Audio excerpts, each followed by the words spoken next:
Telangana state government has tabled note on construction of barrages of Maidigatta, Naram and Sundil of Kaleshwaram project. Report of the Justice Pinaki Chandra Ghosh Commission of Inquiry. రాష్ట్ర ప్రభుత్వం table చేసిన commission of enquiry report మీద సుదీర్ఘమైన చర్చ జరిగి చర్చలో శ్రీ బట్టి విక్రమార్క గారు, శ్రీ పొంగులేటి శ్రీనివాసరెడ్డి గారు,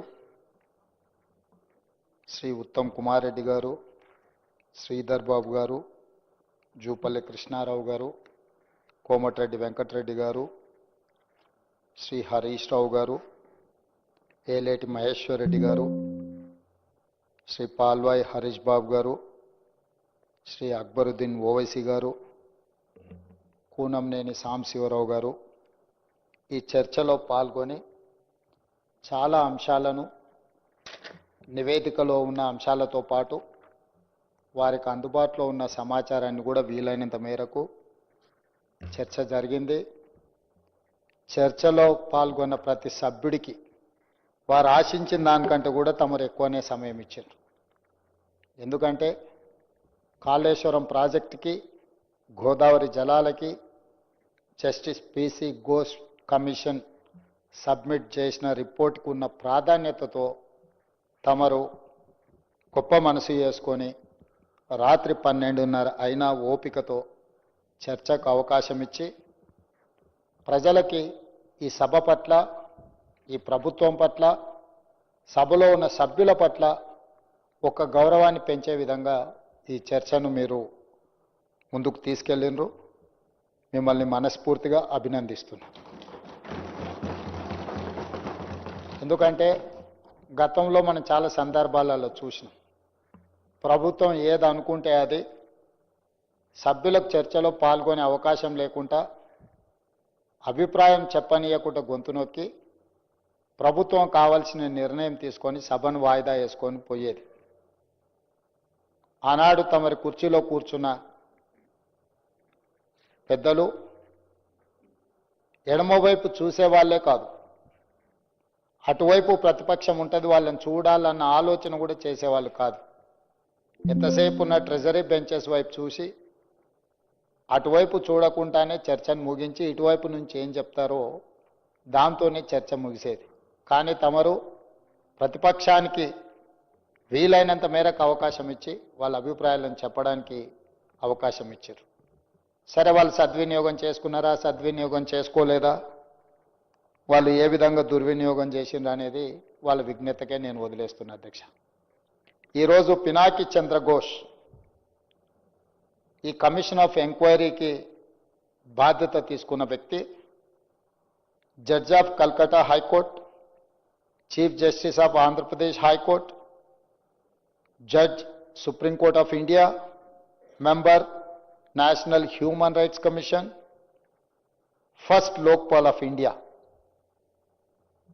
వివిధ హోదాలలో వీరు పనిచేయడమే కాకుండా వారి అత్యంత కీలకమైన తీర్పులలో కూడా వారు ఇచ్చిన చరిత్రలో నిలిచిపోయిన తీర్పులు ఇచ్చింది. అధ్యక్ష, వారు ఇచ్చిన తీర్పులలో ప్రధానంగా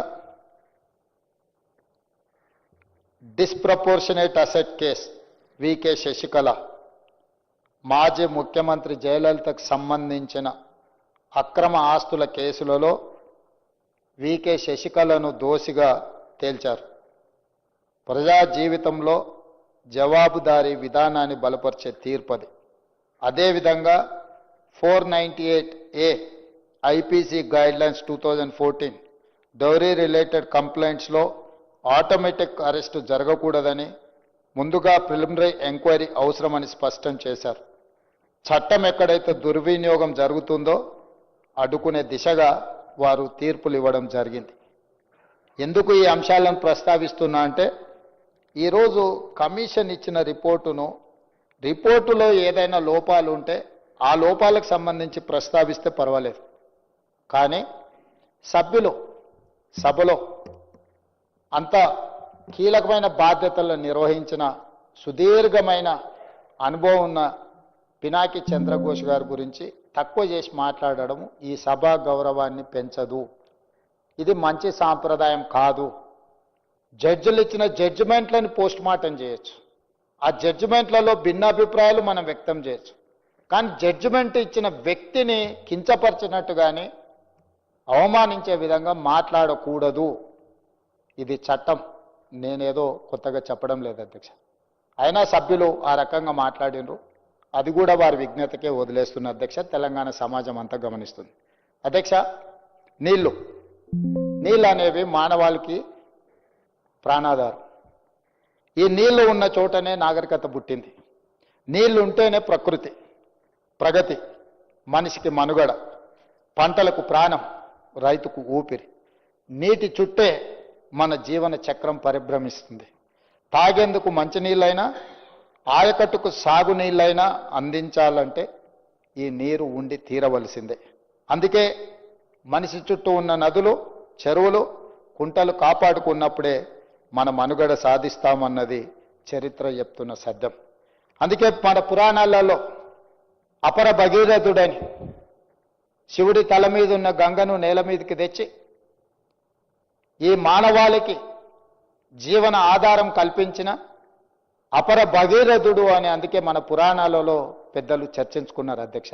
అంటే నీటికున్న ప్రాధాన్యతను పురాణాల నుంచి మొదలు పెడితే రాజులు, రాజ్యాలు, ప్రజాస్వామిక దేశంలో ప్రధానమంత్రులు, ముఖ్యమంత్రులు తీసుకున్న నిర్ణయాలు దీనికి సజీవ సాక్షి అధ్యక్ష. మనం ఈ తెలంగాణ ప్రాంతాన్ని ఒక చరిత్రగా ఒకవేళ మనం చదవదలుచుకుంటే 12వ శతాబ్దంలో దాదాపుగా 800-900 సంవత్సరాల క్రితం కాకతీయులు ఈ ప్రాంతాన్ని, సామ్రాజ్యాన్ని, కాకతీయ సామ్రాజ్యాన్ని ఒక అద్భుతంగా ఆదర్శవంతమైన రాజ్యంగా ఆనాడు పరిపాలన సాగించారు. 12వ శతాబ్దంలోనే కాకతీయులు చెరువులు, కుంటలు తవ్వడంతో పాటు గొలుసు కట్టు చెరువులను నిర్మించారు. రామప్ప చెరువు, హన్మకొండలో పెద్ద చెరువు, పాకాల చెరువు, 1 కాదు 2 కాదు, కాకతీయుల యుగంలోనే 30,000 చెరువులను, గొలుసు కట్టు చెరువులను నిర్మించి ఈ ప్రాంతాన్ని సస్యశ్యామలం చేసి ఈ ప్రాంతం వ్యవసాయ ఆధారితమైన ప్రాంతము, వ్యవసాయమే మన మనుగడ, మన జీవితం అని కాకతీయులు నిరూపించారు. 800 సంవత్సరాల క్రితం, 900 సంవత్సరాల క్రితం కట్టిన మీకు రామప్ప మందిరం నుంచి మొదలు పెడితే రామప్ప చెరువు, ఈరోజు హన్మకొండ పెద్ద చెరువు, ఇవన్నీ కూడా ఇప్పటికీ మనుగడలో ఉన్నాయి. మా సురేఖక్క గారు చెప్పాలి, లేకపోతే మా సీతక్క చెప్పాలి. ఎందుకంటే వాళ్ళ నియోజకవర్గాలలో ఈ ప్రాజెక్టులు ఇంకా మనుగడలో ఉన్నాయి.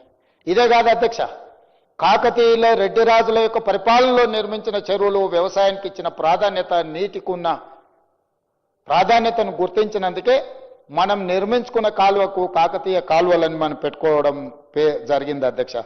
1000 ఏళ్ల తర్వాత కూడా దాదాపుగా ఈరోజు మనం వాళ్ళని తలుసుకుంటున్నామంటే ఆనాడు మనకు అందించిన సంస్కృతి, సాంప్రదాయాలు, వ్యవసాయానికి నీరు అవసరమని వాటిని గుర్తించి ఆ రోజు వాళ్ళు ఈ ప్రాజెక్టులను నిర్మించింది అధ్యక్ష. కాలువలకు అడ్డంగా బండలతో కట్టిన కట్టె పొలాలకు నీళ్లు మళ్లించడం అంటే ఇప్పుడు మనం చెక్ డ్యాంలను కట్టుకుంటున్నాం కదా అధ్యక్ష. ఆనాడే కాలువలకు బండరాళ్లను అడ్డం పెట్టి చెక్ డ్యాంల కింద మార్చి పొలాలకు నీళ్లు అందించిన చరిత్ర కాకతీయుల చరిత్రలో మనం చూసినాం. కాకతీయులు మనకు ఆదర్శంగా నిలబడ్డారు. అందుకే మనం నిర్మించుకున్న కెనాల్స్కి కాకతీయ కెనాల్ అని మనం పేరు పెట్టుకోవడం జరిగింది అధ్యక్ష.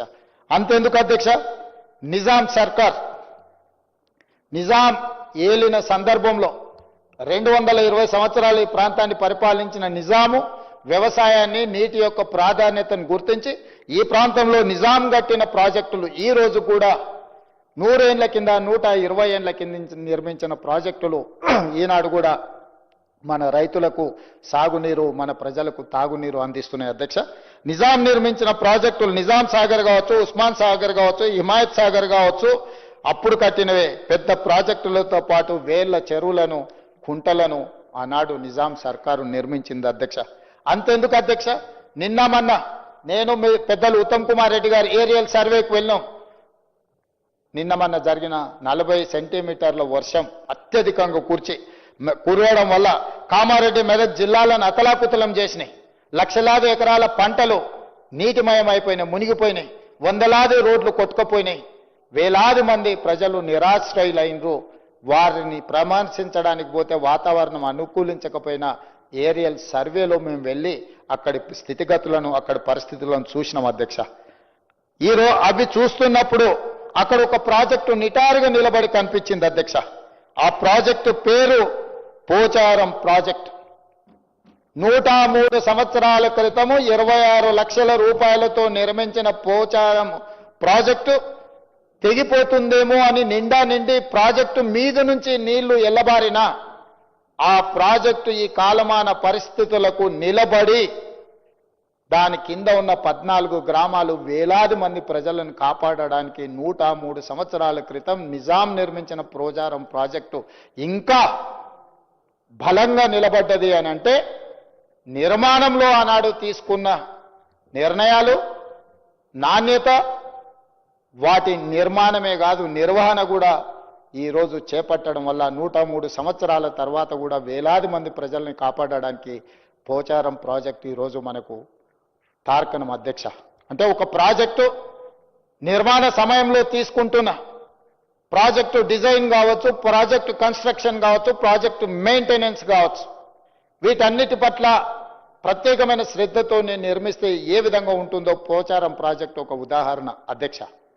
మరి ఈరోజు మనం చర్చ చేస్తున్న కాళేశ్వరం ప్రాజెక్టు కట్టడం, కూలడం, 1,00,000 కోట్లు గోదావరి పాలవ్వడం అంతా 3.5-4 సంవత్సరాలలో జరిగిపోయింది అధ్యక్ష. ఇంత దారుణమైన సంఘటనలు మన కళ్ళ ముందే కట్టడం, మన కళ్ళ ముందే కూలిపోవడం, ఆ గోదావరిలో 1,00,000 కోట్లు కొట్టుకుపోవడాన్ని చూస్తే చర్చించొద్దు, కమిషన్ వెయ్యొద్దు, కమిషన్ రిపోర్ట్ ఇవ్వద్దు అని ఈరోజు అడ్డుకునే ప్రయత్నం చేస్తున్న వాళ్ళను ఏ తెలంగాణ సమాజం ఏమనుకోవాలో మీరు ఒక్కసారి ఆలోచన చేయండి అధ్యక్ష.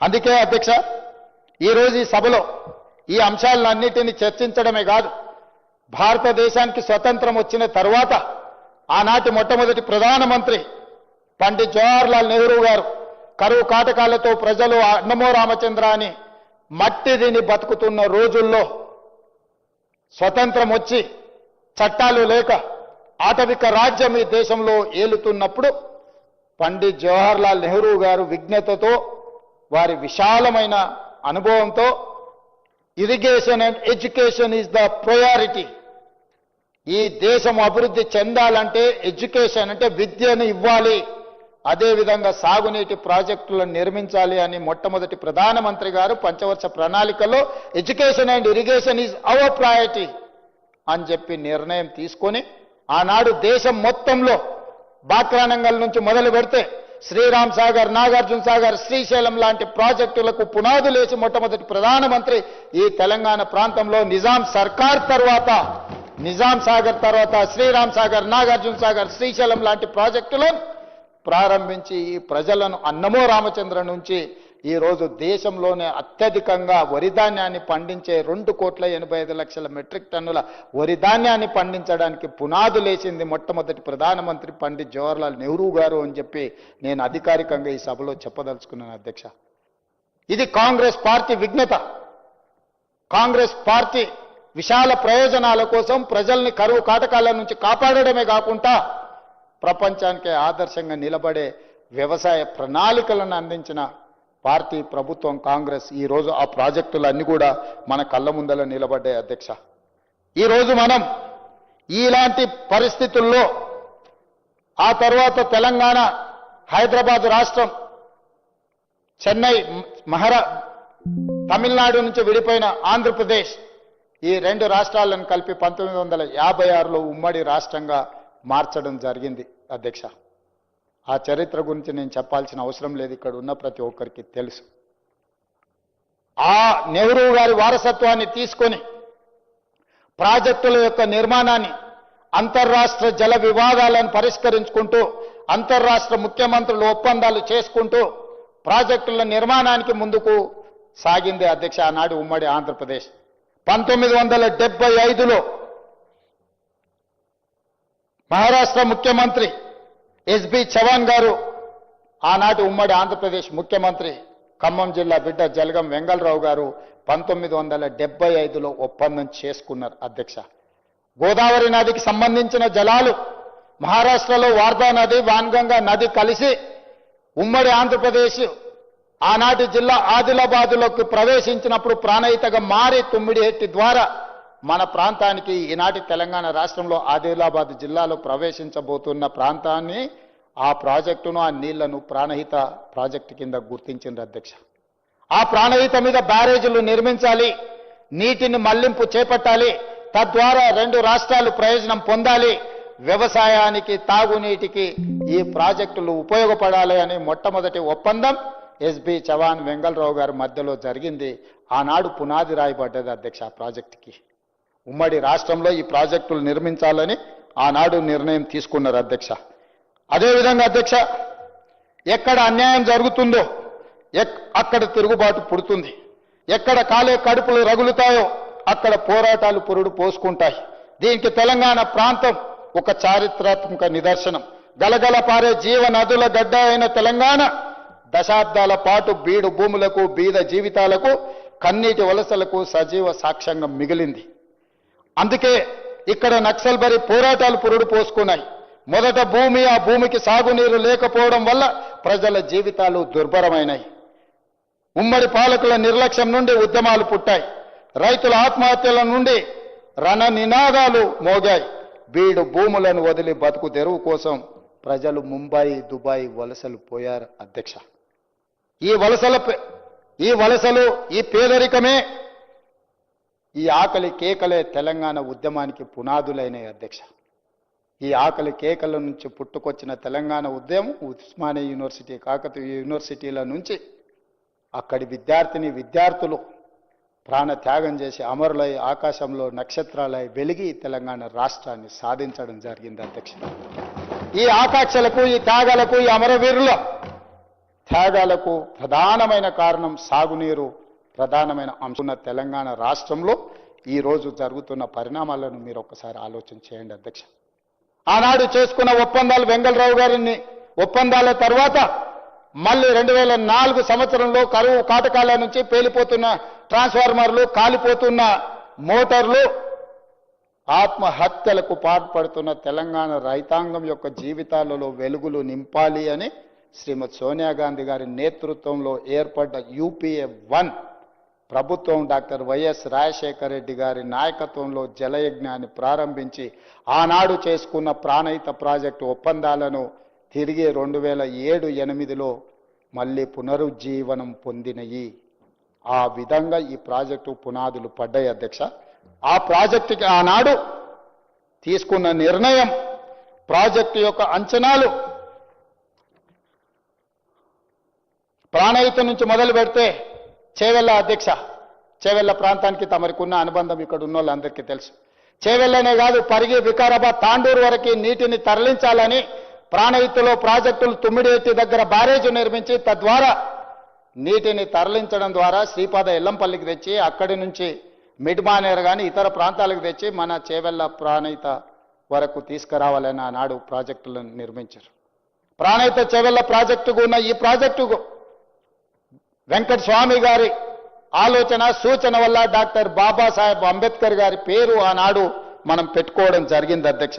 ఆ ప్రాజెక్టు యొక్క అంచనాలు, ఆలోచనలు 16,40,000 ఎకరాలకు 38,000 కోట్ల రూపాయలతో అంచనాలతో ఆనాడు టెండర్లు పిలిచి ఆ ప్రాజెక్టు పనులను ప్రారంభించి 2008లో టెండర్లై 2009లో ప్రారంభించి 2014 తెలంగాణ రాష్ట్రం వచ్చేటప్పటికి దాదాపుగా 6,157 కోట్ల రూపాయలను మనం ఖర్చు పెట్టినాం అధ్యక్ష. ఆ ప్రాజెక్టు యొక్క విధానము, ఆలోచన ఆదిలాబాద్, నిజామాబాద్, కరీంనగర్, మెదక్, రంగారెడ్డి, నల్గొండ 6 జిల్లాలలో 16,40,000 ఎకరాలకు సాగునీరు అందించడమే కాదు, హైదరాబాదు నగరానికి దాహార్తిని తీర్చడానికి ఆనాడు ప్రణాళికలు వేసిండ్రు. 160 TMCలను తరలించాలి, తద్వారా ఈ ప్రాజెక్టును పూర్తి చేయాలని ఒక ప్రణాళికలు సిద్ధం చేసుకొని ఉమ్మడి రాష్ట్రంలో జూన్ 2, 2014 కంటే ముందు 6,157 కోట్ల రూపాయలను ఖర్చు పెట్టినాం అధ్యక్ష. తెలంగాణ రాష్ట్రం వచ్చిన తర్వాత కూడా మొట్టమొదటి ముఖ్యమంత్రి చంద్రశేఖరరావు గారు ఆ ప్రాజెక్టును కొనసాగించడమే కాదు 5,523 కోట్ల రూపాయలను ఖర్చు పెట్టడం జరిగింది అధ్యక్ష. దాదాపుగా 2015 సంవత్సరం వరకు 11,670 కోట్ల రూపాయలను ఖర్చు పెట్టిన చంద్రశేఖరరావు గారు అప్పటికి పూర్తయిన తర్వాత ఆయనకు అర్ధరాత్రి పూట మరి ఎవరు ప్రత్యక్షమయ్యారో, ఎవరు ఆలోచన చెప్పినరో, ఎవరు ఆయనకి దుర్బుద్ధి కలిగించినో నాకు తెలియదు. దానికి కారణం కుటుంబ ఒత్తిడా, ఆయన ఆలోచననా, లేకపోతే కాంట్రాక్టర్లు పెట్టిన ప్రలోభమా నాకు తెలియదు అధ్యక్ష. అక్కడ బీజం పడ్డది. ఆ బీజము విషవృక్షమై తెలంగాణ ప్రాంతాన్ని కబలించింది అధ్యక్ష. ఆ ఆలోచనలతోని ఒక అందమైన ముసుగు, ఒక కొత్త పదాన్ని కనిపెట్టిండు, రీడిజైనింగ్ అని. అంటే పాత ప్రాజెక్టులను అన్నిటిని కూడా రీడిజైనింగ్, పునరుద్ధరిస్తాము, వాటి అన్ని పునర్నిర్మాణం చేస్తామని చెప్పి రీడిజైనింగ్, ప్రాజెక్టుల రీడిజైనింగ్ అని ఒక పదం కనిపెట్టింది అధ్యక్ష. ఎక్కడైతే ప్రాణహిత దగ్గర ఒప్పందాల ప్రకారం ఆనాడు వెంగళరావు గారు, ఎస్బి చవన్ గారు చేసిన ఒప్పందం, ఆ తర్వాత కిరణ్ కుమార్ రెడ్డి గారు మహారాష్ట్ర ముఖ్యమంత్రి గారు చేసుకున్న ఒప్పందాల ప్రకారం తెలంగాణ రాష్ట్ర ప్రభుత్వము, ఆనాడు ఉమ్మడి ఆంధ్రప్రదేశ్ ప్రభుత్వం 152 మీటర్ల ఎత్తున తుమ్మిడిహెట్టి దగ్గర బ్యారేజ్ నిర్మిస్తామని మనమంటే, 152 మీటర్ల ఎత్తున మీరు ఈ ప్రాజెక్టు నిర్మిస్తే మా ప్రాంతం ఎక్కువ ముంపుకు గురవుతుంది, 148 మీటర్లలో నిర్మించుకోండి అని వాళ్ళు చెప్పడం జరిగింది అధ్యక్ష.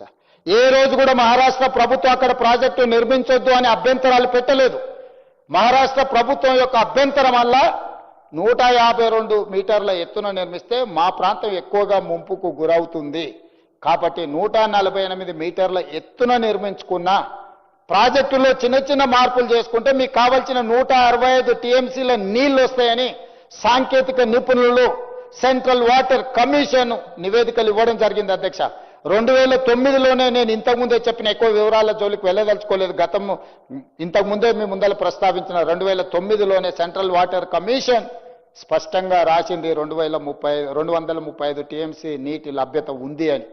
2014లో తెలంగాణ రాష్ట్రం వచ్చిన తర్వాత 24/10/2014 నాడు తిరిగి 205 టీఎంసీ నీటి లభ్యత ఉంది, మీకు క్లియరెన్స్లు ఇస్తున్నాము, మీరు ప్రాజెక్టు నిర్మించుకోండి అని చెప్పి సెంట్రల్ వాటర్ కమిషన్ క్లియర్గా మనకు అనుమతులు ఇచ్చినట్టు జలశక్తి మినిస్టర్ ఉమాభారతి గారు మనకు లేఖ రాయడం జరిగింది అధ్యక్ష.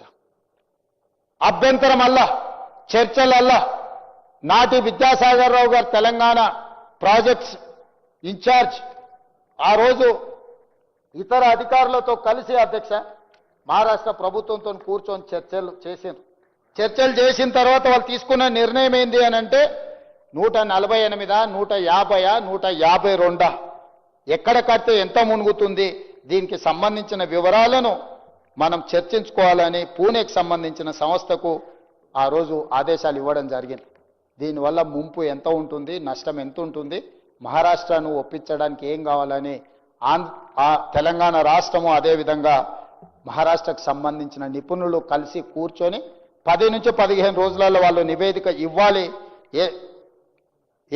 ఆ రోజు వాళ్ళు చేసుకున్న ఒప్పందం ప్రకారం అధ్యక్ష తుమ్మిడివటి వద్ద నిర్మించే బ్యారేజ్ ఎత్తు పారామీటర్లను ఖరారు చేసే బాధ్యతను ఒక టెక్నికల్ కమిటీకి అప్పగించారు. అప్పటి ఆంధ్రప్రదేశ్ ప్రభుత్వం 152 మీటర్ల ఎత్తు నిర్ణయించగా తమ ప్రాంతంలో ముంపు తగ్గించేందుకు 148 మీటర్లే ఉంచాలని మహారాష్ట్ర ప్రభుత్వం అభ్యంతరం తెలిపింది. ముంపుపై అధ్యయనం చేసి నివేదిక ఇవ్వాలని టెక్నికల్ కమిటీ పూణేలోని CWPRS అనే సంస్థకు అప్పగించింది. ఈ సంస్థ 10-15 రోజుల్లోనే నివేదిక ఇవ్వాలని కూడా ఆ రోజు చర్చించింది అధ్యక్ష.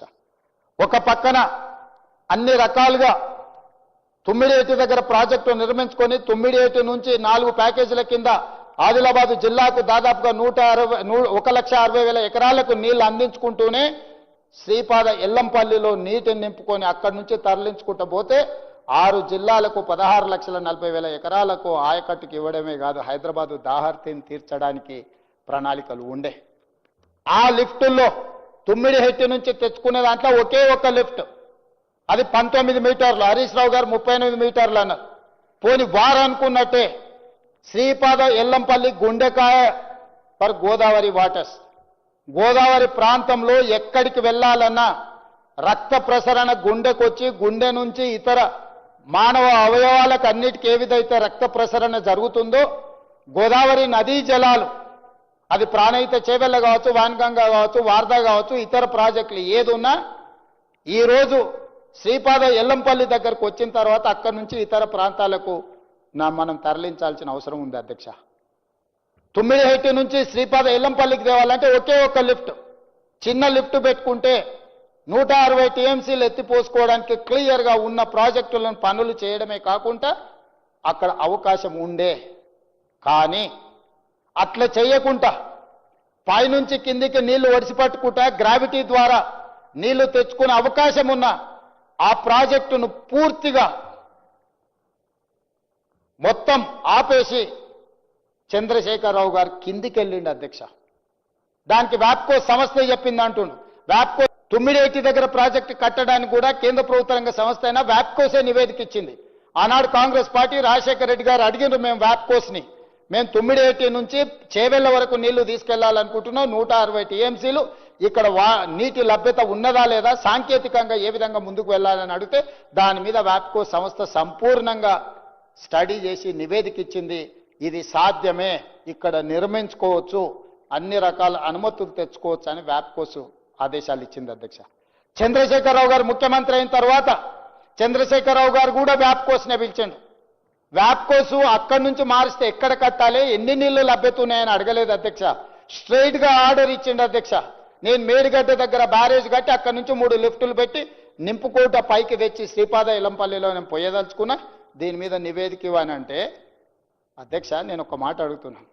మనం ఎక్కడైనా ఒక హోటల్కి వెళ్తాం భోజనానికి, మనం అక్కడ వండేవాడికి అన్ని రకాల వంటలు వస్తాయి అధ్యక్ష. ఆయనకు చికెన్ బిర్యానీ ఉండడం వస్తుంది, మటన్ బిర్యానీ ఉండడం వస్తుంది, ఎగ్ బిర్యానీ ఉండడం వస్తుంది, వెజిటబుల్ బిర్యానీ కూడా ఉండడం వస్తుంది, అదేవిధంగా రొయ్యల పులుసు కూడా చేయడం వస్తుంది. మనం ఆర్డర్ ఇచ్చేదాన్ని బట్టి ఆ చెఫ్ అనేటోడు వంట చేసి పెడతాడు. మనం చికెన్ బిర్యానీ అడిగితే రొయ్యల బిర్యానీ పెట్టాడు అధ్యక్ష. చంద్రశేఖరరావు గారు వ్యాప్కోస్ని స్పష్టంగా నేను మేడిగడ్డ దగ్గర నేను బ్యారేజ్ నిర్మించదలుచుకున్నా, లిఫ్టులు పెట్టదలుచుకున్నా, ఆ పైన అన్నారం దగ్గర ఆ పైన సుందిళ్ళ దగ్గర నేను బ్యారేజీలు నిర్మించదలుచుకున్నా, నేను లిఫ్టులు పెట్టదలుచుకున్నా, పంపులు పెట్టదలుచుకున్నా, దీనికి నివేదిక ఇవ్వమనంటే దాని మీద కూడా స్టడీ చేసి ఓకే ఫైన్ నువ్వు ఇక్కడ కట్టుకుంటా అంటే ఓకే కట్టుకో అన్నాడు.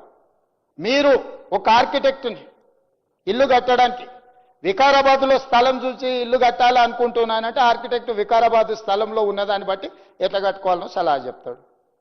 ఒకవేళ మీరు జూబ్లీహిల్స్లో స్థలం చూపించి ఇక్కడ ఇల్లు కట్టుకోవాలనుకుంటున్న ఎట్లా కట్టాలని ఆర్కిటెక్ట్ని అడిగితే జూబ్లీహిల్స్ స్థలానికి సరిపోయే విధంగా ప్రణాళికలు ఇస్తాడు. దానికి స్టీల్ ఎక్కడి నుంచి తెచ్చుకోవాలి, సిమెంట్ ఎక్కడి నుంచి తెచ్చుకోవాలి, ఎట్లా కట్టుకోవాలి, ఏం చేయాలా, ఎత్తెంత పొడిగెంత విడతెంత ఇస్తాడు.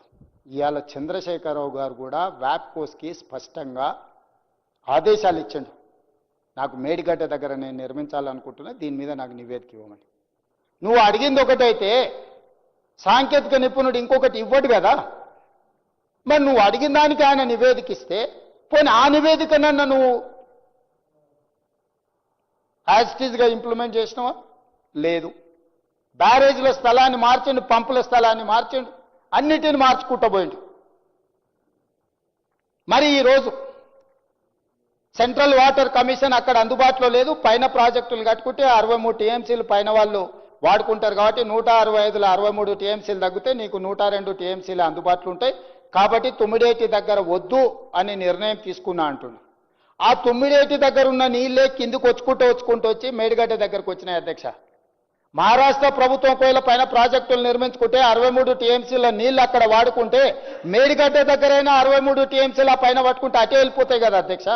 మేడిగడ్డ దగ్గరకు కొత్తగా వచ్చే నీళ్ళు ఎక్కడివి అధ్యక్ష?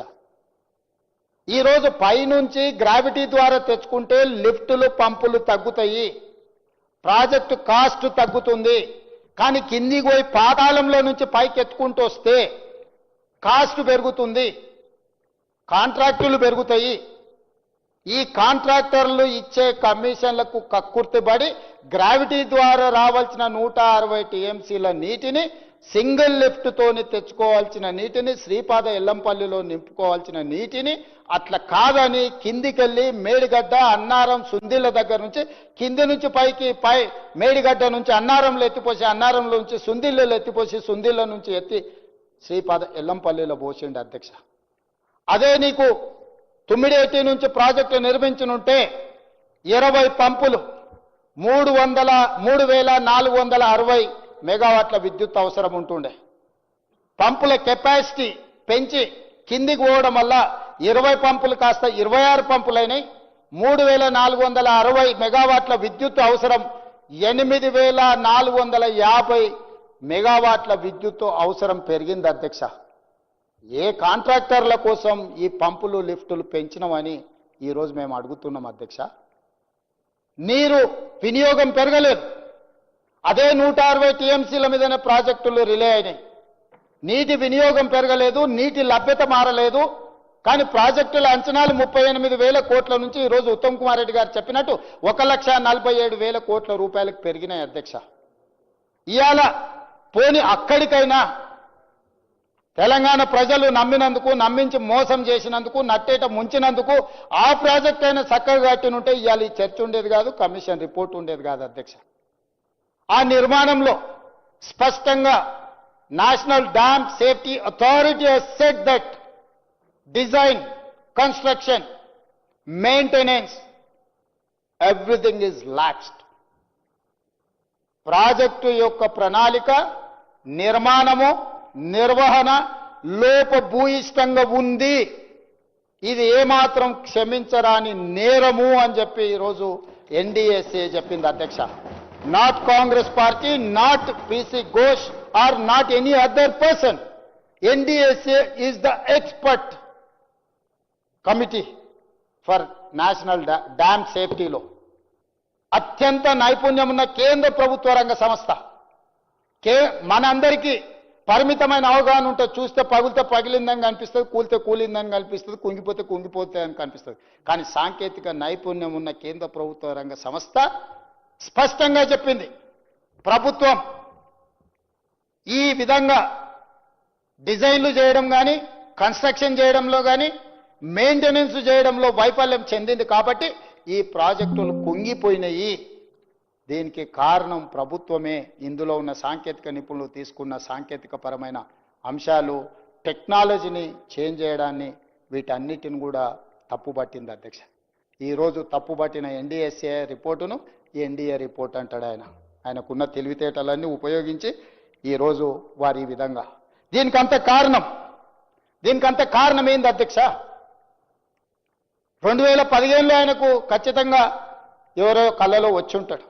ఒకప్పుడు ప్రపంచ దేశాలలో ఆగర్భ శ్రీమంతుడు నిజాం ప్రభు కంటే శ్రీమంతుడు కావాలన్న కోరిక 220 సంవత్సరాలు ఈ ప్రాంతాన్ని, హైదరాబాదు రాజ్యాన్ని పరిపాలించిన నిజాం లాగా చంద్రశేఖరరావు గారు, ఆయన కొడుకు, ఆయన మనవడు, ఆయన తర్వాతి తరాలు ఓ 200 సంవత్సరాలు ఈ ప్రాంతాన్ని పరిపాలించడానికి, ప్రపంచంలో ఆగర్భ శ్రీమంతులు కావడానికి ఒక దురాశతోని, దుర్బుద్ధితోని తుమ్మిడేటి దగ్గర నిర్మించాల్సిన ప్రాజెక్టును మేడిగడ్డకు తీసుకొచ్చిండు. మేడిగడ్డకు తీసుకొచ్చి నిర్మించిన ప్రాజెక్టు నాణ్యతా లోపం వల్ల, నిర్వహణ వల్ల కుప్పగూలిపోయింది అధ్యక్ష. ఇవన్నీ కూడా మేం చెప్పింది కాదు అధ్యక్ష. వారి ప్రభుత్వంలోనే, వారు ముఖ్యమంత్రిగా ఉన్నప్పుడే ఆనాడు వాళ్ళ అధికారి బీఆర్ఎస్ అధికారంలో ఉన్నప్పుడే మేడిగడ్డ బ్యారేజ్ నిర్మాణ లోపాలన్నీ బయటపడ్డాయి. ఈ విషయాన్ని ఇంజనీరింగ్ అధికారులు హెచ్చరించిన ప్రభుత్వం దాచిపెట్టింది. మేడిగడ్డ బ్యారేజ్ వద్ద సీసీ బ్లాక్ డ్యామేజ్లను వెంటనే సరి చేయాలని తారీఖు చెప్తున్న అధ్యక్ష. 18/5/2020 రోజున Kaleshwaram project executive engineer BV Ramanareddy ఎల్ఎన్టీకి ప్రాజెక్టు మేనేజర్కు లేఖ రాసిండు అధ్యక్ష. ఈ ప్రాజెక్టు నిర్మాణం జరిగిన తర్వాత చంద్రశేఖరరావు గారు సాగునీటి పారుదల శాఖ మంత్రిగా ఉన్నప్పుడే ఈ ప్రాజెక్టులో ఉన్న లోపాలను 18/5/2020 రోజున Kaleshwaram project executive engineer BV Ramanareddy L and T project మేనేజర్కు లేఖ రాసిండు. అప్పుడే బ్యారేజ్లో లోపాలు బయటపడ్డాయి. కానీ ఏజెన్సీలు, కాంట్రాక్టు కంపెనీలతో కుమ్ముక్కు కావడంతో అజమాయిషీ లేకుండా పోయింది అధికారులకు. ఎందుకంటే ఈ కాంట్రాక్టర్లు ఇచ్చిన కమిషన్లకు లొంగిపోయి కాంట్రాక్టర్లకి ప్రభుత్వంలో ఉన్న, ఆనాటి ప్రభుత్వంలో ఉన్న పెద్దలకు అజమాయిషీ లేకపోవడము, వాళ్ళని నియంత్రించడము, లేకపోతే ఇందులో జరిగిన లోపాలను సరిదిద్దడానికి ఒత్తిడి చేసే శక్తి సన్నగిల్లడము, వీళ్ళు అవినీతికి పాల్పడడం వల్ల దెబ్బతిన్నది అధ్యక్ష. నేను ఈరోజు తమరి ద్వారా చంద్రశేఖరరావు గారిని, హరీష్ రావు గారిని అడుగుతున్న అధ్యక్ష, 2020 సంవత్సరంలో మేము అధికారంలో లేము కదా అధ్యక్ష. 18/5 నాడు మీ ప్రభుత్వంలో మీ అధికారి ఎగ్జిక్యూటివ్ ఇంజనీర్ స్పష్టంగా మేడిగడ్డలో సమస్యలు ఉన్నాయి అని చెప్పి లేఖ రాస్తే మీరు ఎందుకు చర్యలు తీసుకోలేకపోయినారు అధ్యక్ష? అంటే ఆ రోజుకే బయటపడ్డ లోపాల మీద మీరు మాట్లాడకపోవడం వల్ల, ఆ నిర్వహణలో లోపం వల్ల జరిగిన నష్టాన్ని మీరు సరిదిద్దకపోవడం వల్ల చివరికి కాళేశ్వరం కుంగిపోవడము మొత్తం తెలంగాణకి అరిష్టంగా మారిన మాట వాస్తవం కాదా అధ్యక్ష? నిజాలు ఈ విధంగా మీ కళ్ళ ముందల్నే ఉంటే ఈరోజు మమ్మల్ని అందరినీ కూడా తప్పుపట్టే విధంగా, మమ్మల్ని ప్రశ్నించే విధంగా, మేమేదో తప్పు చేసినట్టు, మేమేదో కక్ష కట్టినట్టు, మేమేదో కక్ష సాధింపులో భాగంగా ఈ కమిషన్ని నియమించినట్టు మాట్లాడితే ఇది సమంజసమా అధ్యక్ష? అదేవిధంగా అధ్యక్ష, వాళ్ళ అధికారంలో ఉన్నప్పుడే ఆనాడు స్పష్టంగా ఎన్డీఎస్ఏ రిపోర్ట్ ఇచ్చింది అధ్యక్ష. ఎన్డీఎస్ఏ రిపోర్ట్ ఏమిచ్చింది అధ్యక్ష? 21/6/2019 కాళేశ్వరం ప్రాజెక్టును ప్రారంభించారు. 4 ఏళ్లకే 2023 అక్టోబర్ 21న మేడిగడ్డలో 7వ బ్లాక్ కుంగిపోయింది. మొత్తం 6 పియర్లు కూలిపోయాయి. మరుసటి రోజున అక్టోబర్ 22న ప్రాజెక్ట్ ఏఈ మహదేవ్పూర్ పోలీస్ స్టేషన్లో ఎఫ్ఐఆర్ నమోదు చేశాడు. అప్పుడు బీఆర్ఎస్ ప్రభుత్వంలో అధికారంలో ఉంది కదా అధ్యక్ష? మేమెవరం చేయలేదే. మీ ప్రభుత్వంలో కుంగిపోయిందని పోలీస్ స్టేషన్లో ఫిర్యాదు చేసింది మీరే కదా అధ్యక్ష? ఇందులో ఎవరి కుట్ర ఉంది, ఎవరి కుతంత్రం ఉంది, ఎవరి ప్రమేయం ఉంది, ఎవరు ఈ రకమైన కార్యక్రమాలను చేపట్టిన రోజు జవాబు చెప్పాల్సిన బాధ్యత వాళ్ళ మీద లేదా అధ్యక్ష? ఈరోజు అదేవిధంగా 22/10/2023న ఎన్డీఎస్ఏ ఒక కమిటీని నియమించింది అధ్యక్ష. మేడిగడ్డ బ్యారేజ్లో పియర్స్ కుంగిపోయేందుకు దారితీసిన కారణాలపై విచారణ జరిపింది. బ్యారేజ్ను పరిశీలించింది. 2023 నవంబర్ 1 తేదీన ఎన్డీఎస్ఏ తమ నివేదికను తెలంగాణ ప్రభుత్వానికి సమర్పించింది. అప్పటి ప్రభుత్వం ఈ నివేదికను తొక్కిపెట్టింది, పట్టించుకోలేదు అధ్యక్ష. 2023 నవంబర్ 1 నాడు ఈ రాష్ట్రానికి మొట్టమొదటి ముఖ్యమంత్రి చంద్రశేఖరరావు గారే ముఖ్యమంత్రి కదా అధ్యక్ష? మీరున్నప్పుడే మీరే పోలీస్ స్టేషన్లో ఫిర్యాదు చేశారు. మీరున్నప్పుడే ఎన్డీఎస్ఏ నివేదిక ఇచ్చింది, లోపభూయిష్టంగా ఉన్నది, మీరు చేసిన డిజైన్ కానీ కన్స్ట్రక్షన్ కానీ మెయింటెనెన్స్ లోపభూయిష్టంగా ఉంది అని చెప్పి మీకు ప్రాథమిక నివేదిక మీరు ముఖ్యమంత్రి గారు ఉన్నప్పుడు ఇచ్చారు కదా అధ్యక్ష? మరి ఉత్తమ్ కుమార్ రెడ్డి గారి పాత్ర, లేకపోతే బట్టి విక్రమార్క గారి పాత్ర, ఆ ప్రాంతం నుంచి ప్రాతినిధ్యం వహిస్తున్న శ్రీధర్ బాబు గారి పాత్ర, లేకపోతే నా పాత్ర ఏముంది అధ్యక్ష ఇందులో? మీరున్నప్పుడు జరిగిన ఈ పరిణామాలన్నిటినీ, సరిహద్దు వాగా బార్డర్లో ఏ విధంగా అయితే పోలీసులు ఇండియా పాకిస్తాన్ సరిహద్దులో భద్రతా దళాలు ఏ విధంగా పహారా కాస్తాయో, ఈ మేడిగడ్డ ప్రాజెక్టు కుంగిపోయిన ప్రాంతంలో చుట్టూతా కొన్ని కిలోమీటర్ల పరిధిలో పిట్ట కూడా ఎగరకుండా, మనిషి కూడా కదలకుండా పోలీసులను అడ్డుపెట్టి నియంత్రించి ఎవరిని రానియకుండా అడ్డుకున్న మాట వాస్తవం కాదా అధ్యక్ష? ఆనాడు నేను, రాహుల్ గాంధీ గారు, శ్రీధర్ బాబు గారు మేము అందరం వెళ్తామంటే పర్మిషన్ ఇవ్వకపోతే ఏది ఏమైనా వెళ్ళి తీరుతామని మేము ముందుకు వెళ్ళి ప్రజలకు వాస్తవాలను కళ్ళగట్టేటట్టుగా చూపించిన మాట వాస్తవం కాదా అధ్యక్ష? ఆ రోజు మేము చెప్పడం జరిగింది, ఖచ్చితంగా సిట్టింగ్ జడ్జి చేత విచారణకు ఆదేశిస్తామని. అధికారంలోకి వచ్చిన తర్వాత సిట్టింగ్ జడ్జి కోసం అడిగితే హైకోర్టు చెప్పింది సిట్టింగ్ జడ్జులు లేరు, జడ్జిలు మాకే తక్కువ ఉన్నారు, మీరు కావాలంటే రిటైర్డ్ జడ్జిను అపాయింట్ చేసుకోండి అని చెప్పింది అధ్యక్ష. అందుకే retired supreme court judge PC Ghosh కమిటీని ఎంక్వైరీ కమిషన్ కింద అపాయింట్ చేసి ఈరోజు నివేదిక తెచ్చినాం అధ్యక్ష. నివేదికలో చాలా అంశాలు ఉన్నాయి. 665 పేజీల నివేదికనిచ్చాను. దానికి సంబంధించి షార్ట్ డిస్కషన్ కోసం ఒక నోట్ మా ఉత్తమ్ కుమార్ రెడ్డి గారు కొన్ని రోజుల నుంచి నిద్రలు పోకుండా ఈరోజు ఆ నివేదికను చేసి చర్చ కోసం ఇక్కడ పెట్టిండ్రు అధ్యక్ష. ఒకటి, చంద్రశేఖరరావు గారు తుమ్మిడిఏటి నుంచి మేడిగడ్డకు మార్చడానికి ప్రధానమైన నిర్ణయాలు మొత్తం చంద్రశేఖరరావు గారే తీసుకున్నారు. దీనికి ప్రధానమైన కారణం చంద్రశేఖరరావు గారే అని నివేదికలు చెప్పిండ్రు అధ్యక్ష. నేను స్థూలంగా చెప్పదలుచుకున్నా. సాంకేతిక నిర్ణయాలు, సీకెంట్ ఫైల్స్ కట్ ఆఫ్ టెక్నాలజీకి ఇండియన్ స్టాండర్డ్, అంటే ఇప్పుడు ఏదైతే సాంకేతిక నైపుణ్యంతో నిర్మించిందో ఇండియన్ స్టాండర్డ్స్లో దానికి ఏం రికగ్నేషన్ లేదు అధ్యక్ష. టెక్నాలజీని మార్చింది హరీష్ రావు గారు. అంటే ఒక విధంగా నిర్మించాల్సిన సాంకేతిక నైపుణ్యాన్ని ఇంకొక విధంగా మార్చడం ద్వారా ఈరోజు అది కుప్పగూలడానికి కారణమైంది అధ్యక్ష.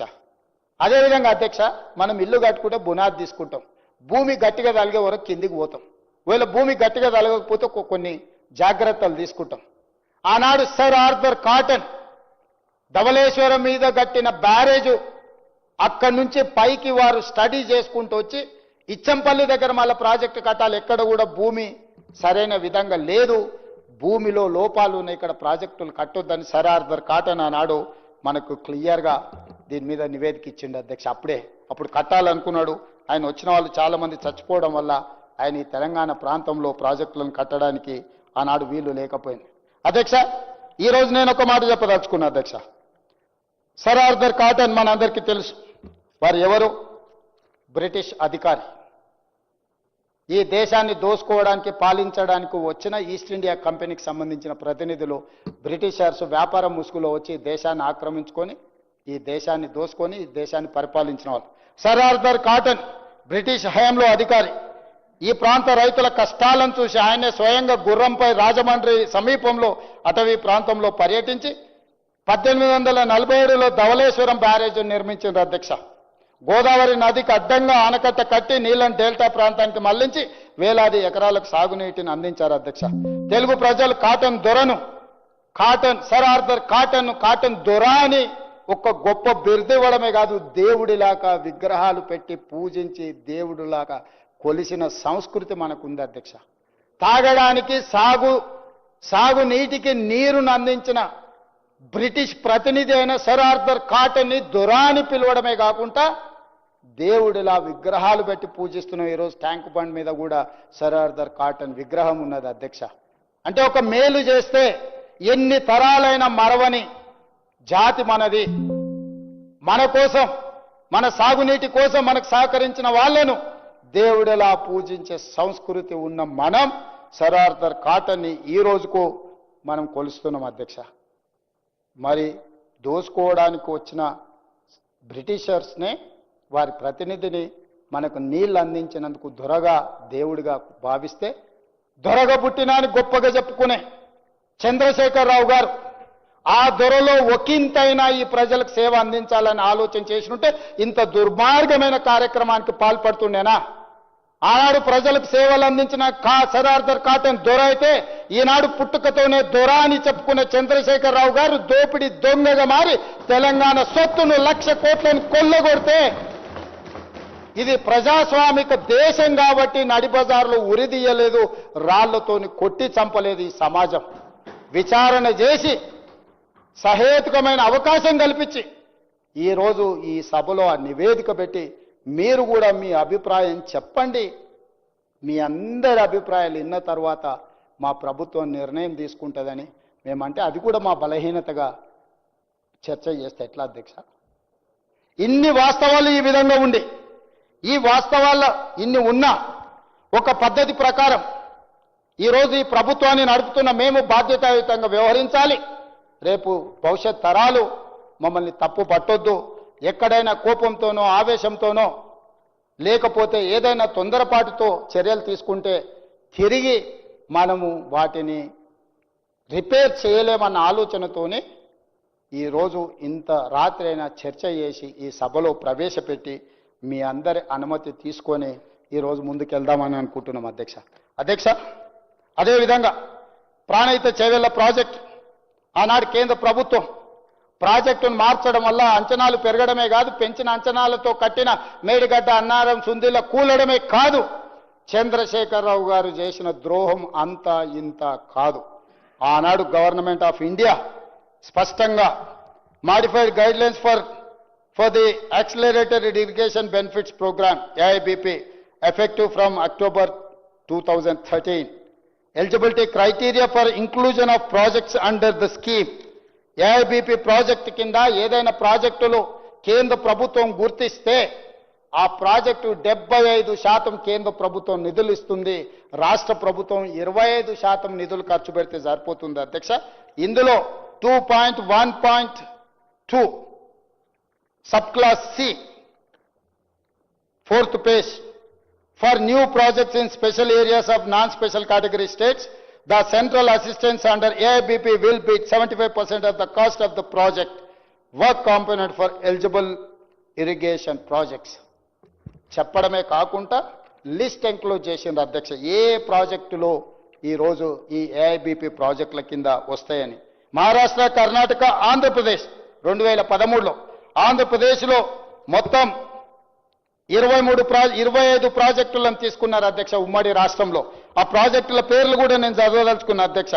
Flood flow canal from Sriram Sagar project, Gundlakamma reservoir, Sriram Sagar stage 2, Palem Vagu, Ralli Vagu, Mattadi Vagu, Golla Vagu, Pedda Vagu, Rajiv lift irrigation Bhima project, Veligallu Alisagar lift irrigation, Gupta lift irrigation, J Chokkarao Godavari lift irrigation, Neelwai project, Kinnerasani project, Dummugudem Nagarjuna Sagar tail pond project, Sripada Sagar lift irrigation project, Rajiv Sagar lift irrigation project Dummugudem, Pranahita Chevella project, serial number 19 AIBP ప్రాజెక్టుల కేంద్ర ప్రభుత్వం 2013లోనే ఆమోదించింది అధ్యక్ష.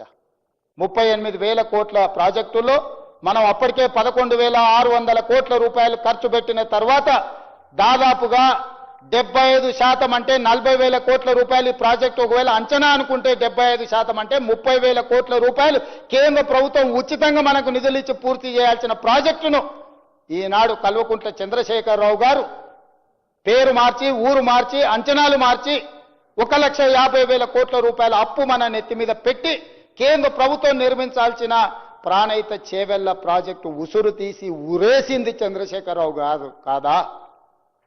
వారిని ఈరోజు ప్రశ్నించాల్సిన అవసరం, శిక్షించాల్సిన అవసరం ఈ సభకు లేదా అని నేను మిమ్మల్ని అడుగుతున్నా అధ్యక్ష. ఇది వ్యక్తిగతంగా ఎవరి మీద ద్వేషంతోనే మాట్లాడట్లేదు అధ్యక్ష. బాధ్యతాయుతమైన ముఖ్యమంత్రిగా 10 సంవత్సరాలు ఈ రాష్ట్రానికి ముఖ్యమంత్రిగా పనిచేసిన చంద్రశేఖరరావు గారి యొక్క లోపు భూయిష్టమైన నిర్ణయాల వల్ల ఆర్థిక భారమే కాదు, అన్యాయంగా ప్రజల్ని వంచినందుకు వారిని సాగునీటి పారుదల శాఖ మంత్రి హరీష్ రావు గారిని శిక్షించాల్సిన అవసరం లేదా అధ్యక్ష? అదేవిధంగా serial number 20 Koil Sagar, Singur canal, Indira Sagar, Komaram Bheem, Chautapalli Hanumanthareddy lift irrigation, Modikunta వాగు 25 ప్రాజెక్టులను నాడు కేంద్ర ప్రభుత్వం యూపీఏ చైర్పర్సన్ శ్రీమతి సోనియా గాంధీ గారి నేతృత్వంలో మన్మోహన్ సింగ్ గారు 25 ప్రాజెక్టులను మనకు 75% కేంద్ర ప్రభుత్వం నిధులు ఇచ్చే ప్రాజెక్టులను ఇస్తే దాన్ని మెజారిటీ ప్రాజెక్ట్స్ ఇవన్నీ తెలంగాణలో ఉన్నాయి అధ్యక్ష. ఇప్పుడు ఎందుకు చదివినిపించిన అంటే ఇవన్నీ తెలంగాణ ప్రాంతంలో మెజారిటీ ప్రాజెక్టులు. తెలంగాణ ప్రాజెక్టులకు 75% నిధులు ఇస్తామని కేంద్ర ప్రభుత్వం అంటే అవి తీసుకోకుండా ప్రాజెక్టులు మార్చి డిపిఆర్లు సబ్మిట్ చేయకుండా తప్పుదోవ పట్టించి ఈరోజు చంద్రశేఖరరావు గారు తెలంగాణకు ఒక గుదిబండగా శాశ్వత మరణ శాసనంగా రాసిన ప్రాజెక్టే కాళేశ్వరం ప్రాజెక్టు అధ్యక్ష. అందుకే డాక్టర్ బాబాసాహెబ్ అంబేద్కర్ గారి మీద వారికి ఉన్న కోపంతో ఆ పేరును తొలగించడమే కాదు, వారు అంచనాలు పెంచి 1,00,000 కోట్ల దోపిడీకి పాల్పడ్డాడు అధ్యక్ష. అధ్యక్ష, మనందరం గ్రామీణ ప్రాంతాల నుంచి వచ్చినాం. ఇక్కడ ఉన్న చాలా మంది ఆగర్భ శ్రీమంతులమేం కాదు. వ్యవసాయానికో, పండుగలకో, ఇంట్లో ఉండే శుభకార్యాలకో ఎక్కడో ఒక దగ్గర అప్పు తెచ్చుకుంటుంటాం, తెలిసిన దగ్గర చేబదులు తీసుకుంటుంటాం. వీలైనంత తక్కువ మిత్తి ఉండే విధంగా ఎక్కువ కాలం చెల్లించడానికి సమయాన్ని తీసుకొని మనం అప్పులు చేస్తుంటాం అధ్యక్ష. కానీ ఘనత వహించిన చంద్రశేఖరరావు గారు చేసిన అప్పు గురించి ఒక నిమిషం కాళేశ్వరం ప్రాజెక్టు మీద నేను చెప్పాల్సిన అవసరం ఉంది అధ్యక్ష. కాళేశ్వరం ప్రాజెక్టుకి సంబంధించి Kaleshwaram irrigation project corporation limited పేరు మీద ఒక కార్పొరేట్ కంపెనీని ఓపెన్ చేసి కార్పొరేషన్ లిమిటెడ్ పేరు మీద Kaleshwaram irrigation project corporation limited, దీంట్లో వాళ్ళు తెచ్చిన అప్పులు అధ్యక్ష అంటే రాష్ట్ర ప్రభుత్వం పెట్టినవి మిగతా బ్యాంకులలో తెచ్చినవి వదిలేస్తే 87,449 కోట్ల రూపాయలు అప్పు తీసుకున్నాడు అధ్యక్ష. ఈ అప్పులో ఇప్పటి వరకు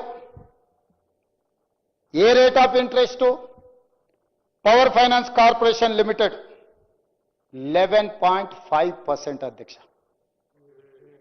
అసలు 27,737 కోట్ల రూపాయలు పవర్ ఫైనాన్స్ కార్పొరేషన్ దగ్గర 11.5% మిత్తితో 14 సంవత్సరాల కాలానికి అప్పు తీసుకొచ్చిండు అధ్యక్ష. ఇంకొకటి అధ్యక్ష, రూరల్ ఎలక్ట్రిఫికేషన్ కార్పొరేషన్ లిమిటెడ్ 30,536 కోట్ల అధ్యక్ష. 11.90% అంటే 12% రేట్ ఆఫ్ ఇంట్రెస్ట్ అప్పు తీసుకొచ్చిండు అధ్యక్ష. అట్లనే UBI consortium NABARD Punjab National Bank, Vijaya Bank ఈ విధంగా 87,449 కోట్ల రూపాయల అప్పు తీసుకొచ్చి ఈ మేడిగడ్డ అన్నారం సుందిల్ల కట్టిండు అధ్యక్ష. ఈయన అప్పుల వల్ల వచ్చిన భారం ఇప్పటి వరకు ఎంత చెల్లించినో తెలుసా అధ్యక్ష? ఈరోజు ఇప్పటి వరకు మనము the total interest and principal amount paid 19,879 crores, interest paid 29,956 crores. ఈ రెండు కలిపి ప్రిన్సిపల్ అమౌంట్ అండ్ ఇంట్రెస్ట్ కలిపి 49,835 కోట్లు ఇప్పటి వరకు కాళేశ్వరం మీద మనము అప్పులకు కట్టినాం అధ్యక్ష. కాళేశ్వరం నుంచి వచ్చిన ఆదాయం సంగతి దేవుడు ఎరుగు. ఇప్పటి వరకు దాదాపుగా ఈ కాళేశ్వరం ప్రాజెక్టుకి 50,000 కోట్ల రూపాయలు ప్రజలు కట్టిన పన్నును బ్యాంకులకు చెల్లించడం జరిగింది అధ్యక్ష. ఇంకా ఈరోజు 60,769 కోట్ల రూపాయలు ఇప్పుడు మన మీద భారం ఉంది అధ్యక్ష. ఇప్పటి వరకు కట్టిన ప్రాజెక్టుకు 1,00,000 కోట్ల పైగా చెల్లించినాం. ఇప్పుడు ఈ ప్రాజెక్టును ఇంకొక కొలిక్కి పట్టుకురావాలంటే ఇంకొక 47,000 కోట్ల అవసరం ఉంది. అక్కడ ప్రాజెక్టులు పనులు ప్రారంభించి పూర్తి చేయకపోవడం వల్ల ఇప్పుడు వదిలేయలేము. దాన్ని పూర్తి చేయాలంటే అడ్డగోలుగా అప్పు తీసుకురావాలి. మీరు అడగొచ్చు అధ్యక్ష, ప్రతిపక్షం అడగొచ్చు. मेरा दोस्त अकबर साहब भी, अरे भाई आप मुख्यमंत्री बन गए, आपको पूरा जिम्मेदारी दी, आप क्या किया आप पूछ सकते हैं, आपको हक है पूछने के लिए. अकबर साहब मैं बोलना चाहता हूं मैं क्या किया. मैं बार बार दिल्ली जा रहे गिन रहे, हर बार मैं जब भी दिल्ली गया तो गिन रहे. केटीआर ने दीवार पे एक चार को लेके दीवार में लिख रहा 1 2 3 4 5 50 55 हो गए. मैं दिल्ली देखने के लिए नहीं जा रहा हूं, मैं सर्कस देखने के लिए नहीं जा रहा हूं. निर्मला सीतारामन जी, नरेंद्र मोदी जी सबसे मिलकर ये पूरा तबाह कर दिए चंद्रशेखर राव जी ने. इसीलिए मैं रिक्वेस्ट किया तो मैं केंद्र सरकार से ये सैंक्शन लिए 26,000 करोड़ के लिए डेट रीस्ट्रक्चर करवा दिए.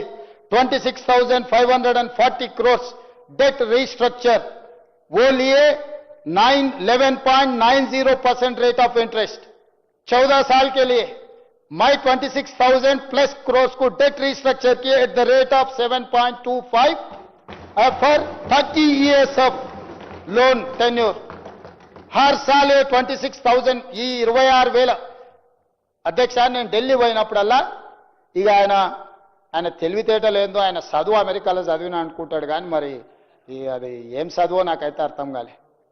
ముఖ్యమంత్రిగా ఢిల్లీ పోయినప్పుడల్లా లెక్కలు కట్టి ఢిల్లీకి పోతూ మోడీని కలుస్తూ ఆయన బడాబాయి ఈయన చోటబాయి అంటాడు. ఈ దేశంలో ప్రధానమంత్రి ప్రతి ముఖ్యమంత్రికి బడాబాయినే. రాష్ట్ర ముఖ్యమంత్రుల సమూహానికి ప్రధానమంత్రి ఆయన. Is an big brother. He can do something for our Telangana state. Politically we have our own platforms. మా జెండాలు వేరు. కానీ ప్రభుత్వాన్ని నడిపేటప్పుడు, పరిపాలన చేసేటప్పుడు, ప్రజలకు ఉపయోగపడేటప్పుడు విపక్షానికి సంబంధించిన ప్రధానమంత్రిని కలిసి తెలంగాణ రాష్ట్రానికి కావాల్సిన అనుమతులు కానీ నిధులు కానీ తెచ్చుకునే బాధ్యత ప్రజలు నాకు ఇచ్చిండ్రు అధ్యక్ష. నాకు బేసిజాలు ఎందుకు అధ్యక్ష? ప్రధానమంత్రి నరేంద్ర మోడీ గారిని, నిర్మలా సీతారామన్ గారిని కలవడానికి, లేకపోతే ఇతర మంత్రులను కలవడానికి ఇతర దేశాలకు వెళ్తున్నాం అధ్యక్ష. మా రాష్ట్రానికి వచ్చి పెట్టుబడులు పెట్టమని. ఈ రాష్ట్రంలో ఉన్న చిన్న వాళ్ళని కలుస్తున్నాం అధ్యక్ష. మీరు పెట్టుబడులు పెట్టండి, మేము ప్రోత్సహిస్తామని. బ్యాంకుల దగ్గరికి వెళ్తున్నాం అధ్యక్ష. అయ్యా మాకు అప్పులు ఇవ్వండి, తక్కువ మిత్తికి ఇవ్వండి, మేము కష్టపడి ప్రాజెక్టులు కట్టి లాభాలు తెచ్చి మీకు చెల్లిస్తామని చేస్తున్నాం. ఒక భారత ప్రధానమంత్రిని కలిస్తే వచ్చిన తప్పేంది అధ్యక్ష?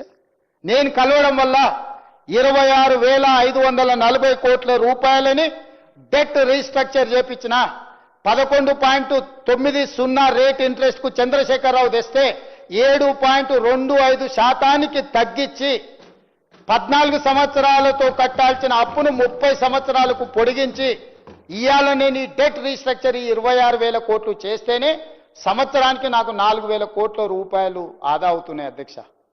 4,000 కోట్ల రూపాయలు ప్రతి సంవత్సరం నాకు మిగులుతుంది. 30 సంవత్సరాలు మిగిలితే 1,20,000 కోట్ల రూపాయలు మిగులుతాయి అధ్యక్ష నాకు మిత్తి అసలు రూపంలో. ఇవాళ నేను కేంద్ర ప్రభుత్వాన్ని 2 లక్షల కోట్ల రూపాయలకు ఓన్లీ కాళేశ్వరం మీదనే 87,000 కోట్ల రూపాయలు తీసుకొచ్చిండు అధ్యక్ష. ఈ కాళేశ్వరం డెట్ రీస్ట్రక్చర్ చేసుకుంటే కూడా దాదాపుగా నాకు సంవత్సరానికి 13,000 కోట్ల రూపాయలు మిగులుతాయి అధ్యక్ష. అంటే ప్రతి నెల 1,000 కోట్ల పైన మిగులితే హాస్టళ్లలో చదువుకునే పిల్లలకు మంచి భోజనం ఇవ్వచ్చు, మంచి చదువు చెప్పించవచ్చు, వాళ్లకు బాత్రూములు లేవని, లేకపోతే ఫ్యాన్లు లేవని, పడుకోవడానికి దుప్పట్లు లేవని, కప్పుకోవడానికి దుప్పట్లు లేవని, తినడానికి ప్లేట్లు లేవని రోజు మనం చూస్తున్నాం కదా అధ్యక్ష. ప్రతి నెల 1,000 కోట్ల రూపాయలు ఇక్కడ నువ్వు చేసిన దుర్మార్గం దురాగతం వల్ల అత్యధికంగా చెల్లిస్తున్న వాటిని తగ్గించుకుంటే ప్రతి నెల 1,000 కోట్ల రూపాయలు నేను సేవింగ్ చేయగలిగితే ఈ 1,000 కోట్ల రూపాయలు మా ఎస్సీ ఎస్టీ బీసీ మైనారిటీ పిల్లలకు రెసిడెన్షియల్ స్కూళ్ళ quality food, quality education, quality life ఇస్తే ఈ తెలంగాణ సమాజంలో ఉన్న 90% ఎస్సీ ఎస్టీ బీసీ మైనారిటీలకు నేను సేవలు అందించినోడిని, వాళ్ళ కుటుంబ సభ్యుడిగా నాకు గౌరవం దక్కుతుందా లేదా అధ్యక్ష? ఇవాళ నేను ఆ ప్రయత్నం చేస్తున్నా అధ్యక్ష.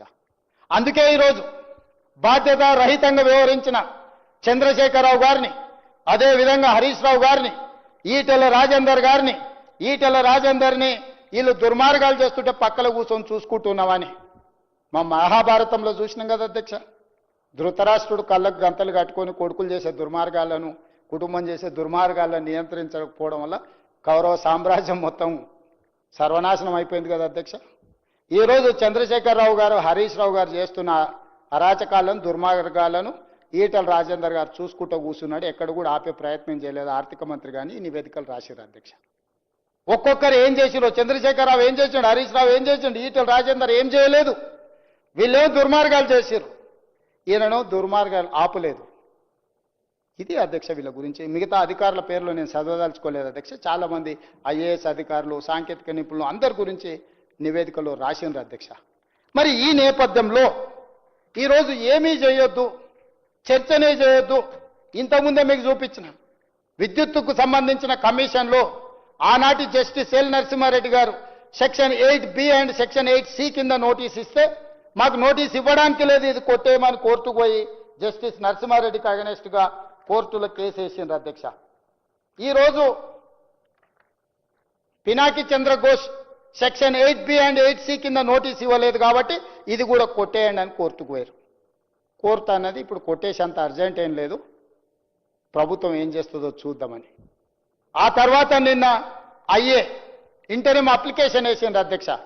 అసెంబ్లీలో చర్చ చేసిరు కానీ నన్ను మా మామని ఏం అనొద్దు, మేము దొంగతనాలు చేస్తూనే ఉంటాం, దోపిడీలు చేస్తూనే ఉంటాం. ఒక ఆయన ఎర్రవల్లిలో ఫామ్ హౌస్ 1000 ఎకరాల్లో కట్టుకుంటాడు, ఇంకొక ఆయన జన్వాడలో 25 ఎకరాలలో ఇంకొక ఆయన కట్టుకుంటాడు, ఒక ఆయన మోయినాబాద్లో కట్టుకుంటాడు, వాళ్ళ ఆడబిడ్డ శంకరపల్లిలో కట్టుకుంటుంది, సంతోష్రావు గారు ఇంకెక్కడో కట్టుకుంటారు. 100 ఎకరాల ఫామ్ హౌజులు, 1000 కోట్ల రూపాయల ఆస్తులు, టీవీలు, పేపర్లు, పెట్టుబడులు ఎక్కడి నుంచి వచ్చినాయి అధ్యక్ష? తెలంగాణ రాష్ట్రానికి 8,29,000 కోట్ల రూపాయల అప్పెట్లు వస్తుంది 10 ఏళ్లల్లా. దాదాపుగా 1,00,000 కోట్ల రూపాయల ఆస్తి ఎట్లు వస్తుంది మీకు? ఆ టెక్నిక్ ఏందో తెలంగాణలో 18 ఏళ్ళు పైబడి 35 ఏళ్ళ లోపల ఉన్న వాళ్ళు 65% జనాభా ఉన్నారు. గా యువకులకు కూడా గా విద్య నేర్పిస్తే తెలంగాణ రాష్ట్రం నిమిషాల మీద $1 ట్రిలియన్ ఎకానమీకి రాదా అధ్యక్ష? మీ పిల్లలకే ఎందుకు ఆ నైపుణ్యం ఉంది? మీ పిల్లలే ఎందుకు ఇంత వేగంగా 1000 కోట్ల రూపాయలు సంపాదించిండ్రు? 100 ఎకరాల ఫామ్ హౌస్లు ఎక్కడి నుంచి వచ్చినాయి? భవనాలు ఎక్కడి నుంచి వచ్చినాయి? బంజారా హిల్స్లో ఆస్తులు ఎక్కడి నుంచి వచ్చినాయి? ఈరోజు ఈ కమిషన్ రిపోర్ట్ మీద ఎంక్వైరీ జరిగితే, ఇంతకుముందు పాల్వాయి హరీష్ బాబు గారు అడిగారు, మురళీధరరావు గారు ఆస్తి లేకపోతే సిఈ గారు ఆస్తి, ఈ గారు ఆస్తి 100 కోట్లు ఉంది, సిఈ గారు ఆస్తి 100 కోట్లు ఉంటే సీఎం గారు ఆస్తి ఎంత ఉందని వారు అడిగారు. ఆ ఎంతుంది తేల్చనికనే ఈరోజు విచారణ చేద్దామంటున్నాం అధ్యక్ష. కొలసనిక మా దగ్గర టేపు లేదు, తూకం వేయడానికి మా దగ్గర తూకాలు లేవు అధ్యక్ష. ఇవన్నీ తూకం వేయాలంటే అంత ఎక్స్పర్టిజం కూడా ఉండాలి అధ్యక్ష. అందుకే అధ్యక్ష ఈ సభలో సుదీర్ఘమైన చర్చ ద్వారా ప్రజలకు వాస్తవాలను వివరించడం ద్వారా ఆనాటి నుంచి ఈనాటి వరకు కాకతీయుల నుంచి కాళేశ్వరం ప్రాజెక్టు వరకు జరిగిన పరిణామాల మీద చర్చించడం ద్వారా ఈరోజు ఆయన మీకు ఏమాత్రం అవగాహన లేదు, మీ అవగాహన గిట్లుంటుంది గట్లుంటుంది అని మాట్లాడుతుంది అధ్యక్ష. నేను ఒక మాట సింపుల్గా చెప్పదలుచుకున్నా అధ్యక్ష. బ్యారేజీలు వేరు, డ్యామ్లు వేరు. బ్యారేజ్ అనేది నీటిని మళ్లింపు చేయడానికి కానీ నీళ్లను ఎత్తిపోసుకోవడానికి కానీ కట్టేది బ్యారేజ్. నీటిని నిల్వ చేయడానికి కట్టేది డ్యామ్. డ్యామ్ అంటే Srisailam dam, Nagarjuna Sagar dam, Sriram Sagar dam. Srisailam డ్యాంలో 215 టీఎంసీల నీటి నిల్వ చేయొచ్చు అధ్యక్ష. దాని సాంకేతిక నైపుణ్యం నీటి నిల్వ చేయడానికి అవసరమైన ప్రణాళికలతోని డ్యామ్ కట్టింది అధ్యక్ష. నాగార్జున సాగర్ మనుషులు కట్టింది, పాలమూరు లేబర్ కట్టింది, రక్తం చెమటని రక్తంగా మార్చి రక్తాన్ని చిందించి కట్టిన ప్రాజెక్టు నాగార్జున సాగర్లో 312 టీఎంసీల నిల్వ చేయొచ్చు అధ్యక్ష. 2009-10లో మీకు తెలుసు, ఉమ్మడి రాష్ట్రంలో ఆనాడు శ్రీశైలంలో నీరు ఉధృతంగా వచ్చి ప్రాజెక్టు పైనుంచి దుంకిపోయిన నీళ్ళు, కానీ ప్రాజెక్టు 1 ఇంచు కట్టు కదలలేదు అధ్యక్ష. నాగార్జున సాగర్ కూడా చిన్న డ్యామేజ్ జరగలేదు. ఇవాళ కూడా పోచారం ప్రాజెక్టు నిజాం కట్టిన 106 సంవత్సరాల ప్రాజెక్టు కూడా నిటారుగా నిలబడ్డది అధ్యక్ష. ఇవి డ్యామ్లు. బ్యారేజ్ అనేది ఒక పరక్క బ్యారేజ్ ఏదైతుందో నీటి నిల్వ ప్లస్ నీటి మళ్లింపు కోసం కట్టారు. ఎందుకంటే అక్కడ సాయిల్ మొత్తం హార్డ్ రాక్ ఉంది, అక్కడ కుంచుకుపోవడానికి, కుదించుకుపోవడానికి, కుంగిపోవడానికి అక్కడ నైసర్గిక స్వరూపము దానికి అనుకూలంగా ఉంది. కాబట్టి వాటన్నిట్లలో ఈరోజు అక్కడ నీళ్లు నిల్వ పెట్టారు అధ్యక్ష. ఇవాళ వీళ్ళు కట్టిన ఈ మేడిగడ్డ, అన్నారం, సుందిల్లా, మేడిగడ్డ కట్టిన ప్రాజెక్టుకి కన్నెపల్లి దగ్గర పంప్ ఉంది. సుందిళ్ళ దగ్గర కట్టిన, అన్నారం దగ్గర కట్టిన బ్యారేజ్కి ఇంకొక పంప్ ఉంది. సుందిళ్ళ దగ్గర కట్టిన పంప్ హౌస్కి, అదే బ్యారేజ్కి ఇంకొక పంప్ హౌస్ ఉంది అధ్యక్ష. మేడిగడ్డ నుంచి ఎత్తి అన్నారంలో పోయాలి, అన్నారంలో పోసిన నీటిని అంతే వేగంగా ఎత్తుకొని సుందిళ్ళలో పోయాలి, సుందిళ్ళలో పోసిన నీళ్లను ఎత్తి శ్రీపాద ఎల్లంపల్లిలో పోయాలి. అక్కడి నుంచి మీకు మల్లన్న సాగర్ కావచ్చు, కొండపోచమ్మ కావచ్చు, రంగనాయక సాగర్ కావచ్చు, ఇతర ప్రాంతాలకు నీటిని తరలించడానికి చేసుకున్న ఏర్పాట్లు అధ్యక్ష. ఇవన్నీ సైమల్టేనియస్గా పనిచేయాలి. మేడిగడ్డ దగ్గర ఎత్తిపోస్తే అన్నారంలో పంపులు పనిచేయకపోతే 5 నిమిషాలలో ఎందుకు కాకుండా పోతుంది అధ్యక్ష? అన్నారంలో నుంచి ఎత్తి సుందిల్లో పోసిన నీళ్లు ఎంబడే సుందిళ్ళ దగ్గర ఉన్న పంప్ హౌజులు లిఫ్ట్ చేసి శ్రీపాద ఎల్లంపల్లిలో పోయకపోతే అది కూడా మొత్తం దెబ్బతినిపోతుంది అధ్యక్ష. 2018-19లో పూర్తి చేసిన ప్రాజెక్ట్ 5 సంవత్సరాలలో వీళ్ళు 162 టీఎంసీలను లిఫ్ట్ చేసిండ్రు అధ్యక్ష, మొత్తం 5 సంవత్సరాల కాలానికి. అందులో 10-15% ఎవాపరేషన్ పోతే నికరంగా మిగిలింది 100 టీఎంసీలు ప్లస్. ఈరోజు ఆ 100 టీఎంసీలు 5 ఏళ్లలో ఎత్తుతే కరెంటు బిల్లు 9,500 కోట్ల రూపాయల అధ్యక్ష. ఇక ఇప్పుడు మీరు చెప్పండి అధ్యక్ష, 3,460 మెగావాట్లతోనే నిర్మించి గ్రావిటీ ద్వారా తుమ్మిడిఏటి నుంచి శ్రీపాద ఎల్లంపల్లికి నీళ్లు తెచ్చుకొని అక్కడి నుంచి తెలంగాణ రాష్ట్రంలో 16,40,000 ఎకరాలకు నీళ్లు ఇచ్చే ప్రాజెక్ట్ అవసరమా? 8,450 మెగావాట్లతోని మేడిగడ్డ, అన్నారం, సుందిళ్ళ దగ్గర లిఫ్టులు చేసి పంప్ హౌజులు పెంచి కాంట్రాక్టులు పంచి 1,000 కోట్లు కొల్లగొట్టి ఈరోజు తెలంగాణ సమాజానికి ఒక గుదిబండగా మార్చిన కాళేశ్వరం ప్రాజెక్టులో మీరు చేసిన అవినీతి పట్ల విచారణనే జరగొద్దు అని ఈరోజు అడ్డుపడితే దీన్ని ఏ రకంగా తీసుకోవాలి అధ్యక్ష? అందుకే అధ్యక్ష, ఈరోజు ఎవరేమన్నా చులకన చేసి మాట్లాడినా, అవమానకరంగా మాట్లాడినా కూడా మేము ఓపికతో ఎందుకుంటున్నామంటే మేము ప్రజలకు జవాబుదారితనంగా ఉండదలుచుకున్నాం అధ్యక్ష.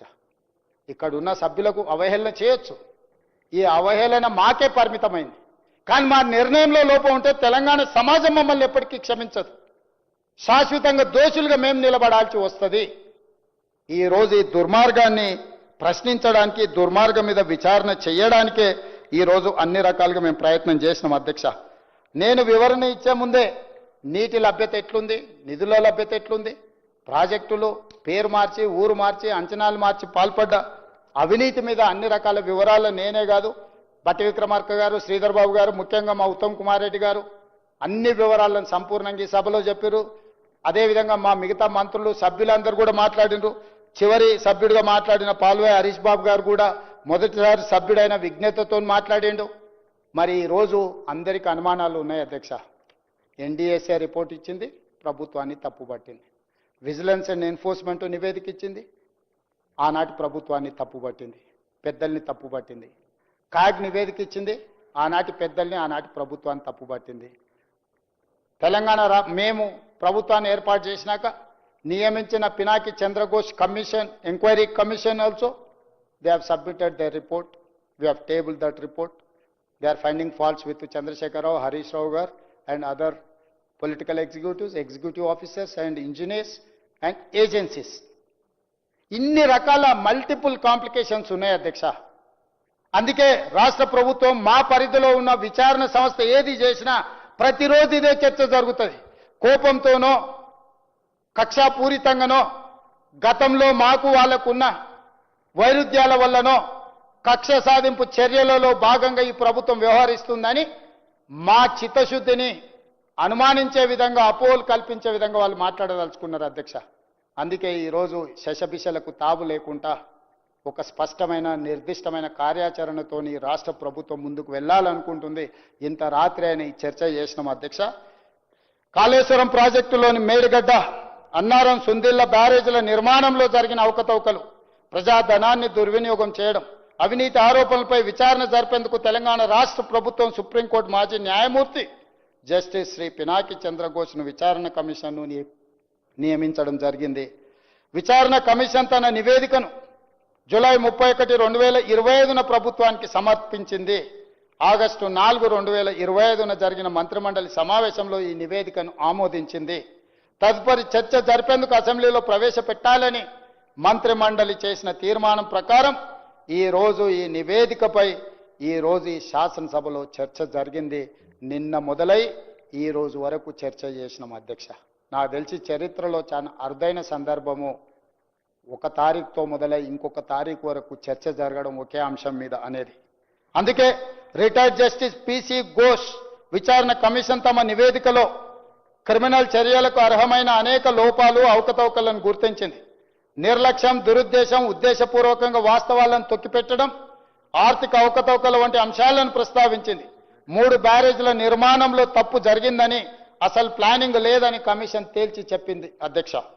National dam safety authority NDSA నివేదిక ప్రకారం మేడిగడ్డ బ్యారేజ్ వైఫల్యానికి ప్లానింగ్, డిజైన్, క్వాలిటీ కంట్రోల్ లోపాలు కారణమని తేలింది. నాణ్యత, నిర్వహణ సరిగా లేకపోవడం వల్ల నిర్మాణంలో లోపాలు ఏర్పడ్డాయని ఎన్డీఎస్ఏ గుర్తించింది. ఈ అంశాలన్నింటిపై లోతుగా మరింత సమగ్రంగా దర్యాప్తు చేయాల్సిన అవసరాన్ని ఎన్డీఎస్ఏ విచారణ కమిషన్ నివేదికలు స్పష్టం చేశాయి. ఈ ప్రాజెక్టులో అంతర్రాష్ట్ర అంశాలు, కేంద్ర రాష్ట్ర ప్రభుత్వాలకు చెందిన వివిధ శాఖలు, ఏజెన్సీలు పాలు పంచుకున్నాయి. ప్రాజెక్టు డిజైన్, నిర్మాణం, ఫైనాన్సింగ్లో రాప్కోస్ వంటి కేంద్ర ప్రభుత్వ రంగ సంస్థలు, పిఎఫ్సి, ఆర్ఈసి వంటి ఆర్థిక సంస్థలు పాలు పంచుకున్నందున ఈ కేసును అధ్యక్ష సెంట్రల్ బ్యూరో ఆఫ్ ఇన్వెస్టిగేషన్కి అప్పగించడం సముచితము. అందుకే ఈ కేసు దర్యాప్తును సెంట్రల్ బ్యూరో ఆఫ్ ఇన్వెస్టిగేషన్కు అప్పగించడానికి సభ నిర్ణయం తీసుకుంటున్నది తమ అనుమతితో అధ్యక్ష. ఎన్నో రకాల అంశాలు, విచారణ అర్హమైన విషయాలు ఇందులో ఉండడం వల్ల సిబిఐ ఎంక్వైరీకి మా ప్రభుత్వం ఆదేశాలు జారీ చేయనైనది. ఈ సభ దీన్ని ఏకగ్రీవంగా ఆమోదించి సిబిఐ ఎంక్వైరీలో ఊరు, పేరు, అంచనాలు మార్చి దోచుకున్న వాళ్ళందరినీ శిక్షించడానికి అవసరమైన నిజాయితీతో కూడుకున్న విచారణ జరగాలని ఆశిస్తూ తమరి దగ్గర సెలవు తీసుకుంటున్న అధ్యక్ష.